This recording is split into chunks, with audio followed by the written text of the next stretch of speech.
Drawing by Nathaniel Street. Declared Donald Trump is dumb as a rock, to use his phrase, when it comes to the programs and the policies of the federal government agencies over which he is allegedly presiding. However, when it comes to defending and expanding his own political power, Trump is shameless and profoundly cunning. Trump turns accurate appraisals of himself into accusations that he levies at others. Earlier this month, he questioned whether Joe Biden is mentally fit to be president. Read more here. Trump regularly turns appraisals of himself into accusations against others. But Trump has found a way to spread his toxicity beyond his lying tweets. He has carefully developed formidable barricades to shield himself from the gathering storm regarding his countless impeachable offenses and other serious misbehaviors. Trump's remarks, decisions, and asides reveal his plans to stay in office. Trump heaps praise and extra funding on the military. In his travels, Trump likewise incessantly praises the police regardless of the situations there. Trump has openly said these constituencies are the core foundation against his adversaries that will keep him in office. His White House will keep the military and the police very well endowed. He also makes sure that big business is happy with him. Some of the bosses are getting anxious about the uncertainty associated with Trump's use of tariffs and his caustic remarks about leaders of the countries where U.S. companies do business.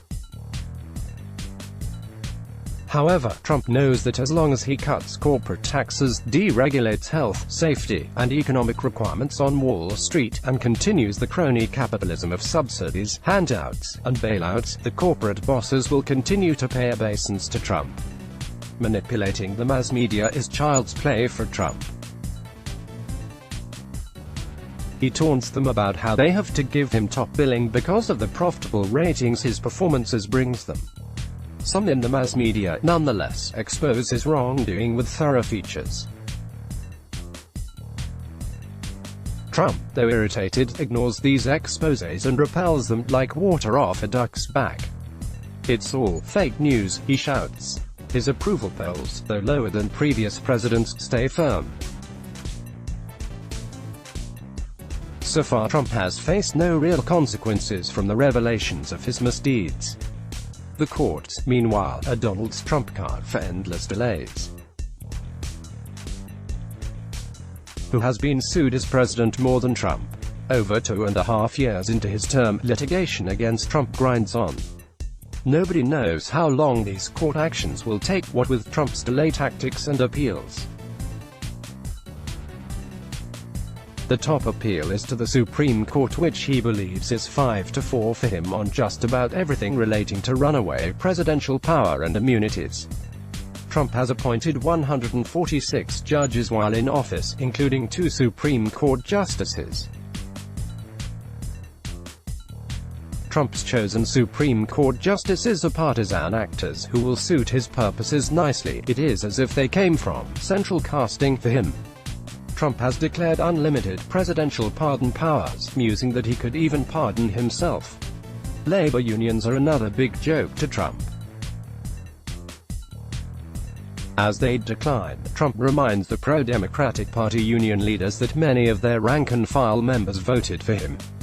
A troublingly large minority of union workers, over a third, defected to Trump's camp in 2016, enough to make the union leaders skittish about seriously confronting him. That leaves the Congress with which he toys. The Republicans are frightened chickens in a coop, peering out at the insatiable fox. When they look back at the place in history, they'll have to squint. Sycophants all, except for the late Representative Walter Jones and Representative Justin Amash. As for the Democrats, Trump is blocking subpoenas and orders for witnesses to testify. Trump is also turning down major demands for documents from several House congressional committees. Exercising the constitutional authority to oversee the executive branch, the committee chairs are filing one lawsuit after another. Trump laughs and tells his attorneys to keep stonewalling and appealing, which can mean years. That's how he operated during his sordid failed business career. Donald Trump, selected by the Electoral College, is daring the Democrats to impeach him. He knows Democrats are divided and can use the Republican-dominated Senate as an excuse for inaction. Of course, impeachment is a constitutional duty for the House, not a simple political calculation. It is certainly warranted for the most impeachable president in American history. Trump is thumbing his nose at Democrats daily, blocking oversight, allocating appropriated funds by executive dictate, brazenly freezing enforcement the laws or revoking regulations that protect the health, safety, and economic well-being of the American people, enriching himself through emoluments, and also casting aside the Constitution and the rule of law regarding his military and foreign policy aggressions.